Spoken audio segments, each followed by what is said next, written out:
Hello and welcome to Lakewood Next Daily Devotions. You know, there's a story, and I'm proud of it, just to start out with that, but not too long ago, I was driving in Tulsa, and I'm not an angry driver, but there was something, I just don't like inconsiderate drivers, and I was merging onto the highway, and there was a truck in the next lane, and they had a full open lane beside them, and they refused to move over to let me come alongside them. And so I slowed down, and then they slowed down, and I was getting pretty frustrated. So eventually I had to slam on my brakes just to get into the lane. And so I went around him just to kind of see, like, maybe he was distracted, but it was just a guy driving his truck. And but on the road that we were on, it eventually turned to where the right lane had to take the exit.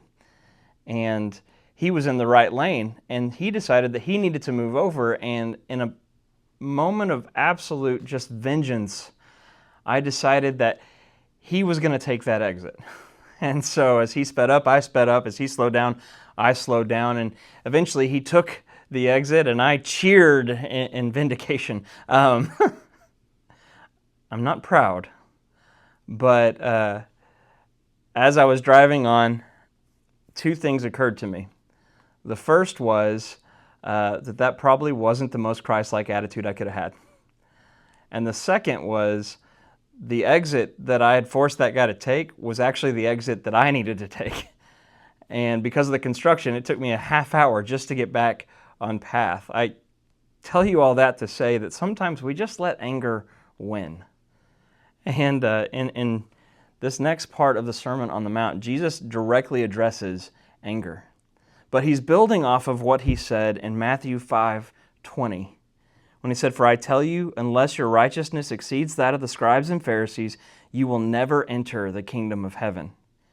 In the next portions of the Sermon on the Mount, and really for the rest of the Sermon on the Mount, Jesus expounds on this verse with specific examples that show the contrast between the law of Moses and the law of Jesus. It's not really that contrast, though. It's not showing the difference between Jesus and the law of Moses. What it's really saying is the difference, the contrast between the false interpretation of the law and the true application of the law that's given by Jesus. So we start in Matthew chapter 5, verse 21. It says, "You've heard that it was said of those of old, 'You shall not murder. And whoever murders will be liable to judgment. But I say to you that anyone or everyone who is angry with his brother will be liable to judgment. Whoever insults his brother will be liable to the council, and whoever says 'you fool' will be liable to the hell of fire." Now, I've never killed anyone, but anger, that emotion I know from experience. So what is Jesus actually saying here? I think he's saying that there is a difference between the letter of the law and the heart of the law.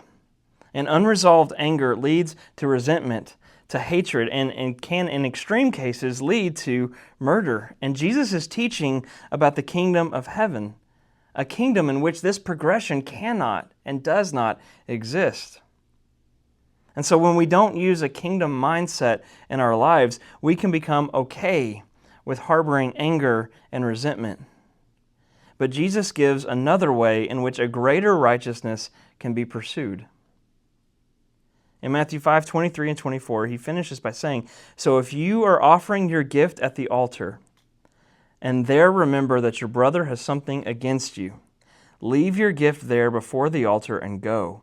First be reconciled to your brother, and then come and offer your gift."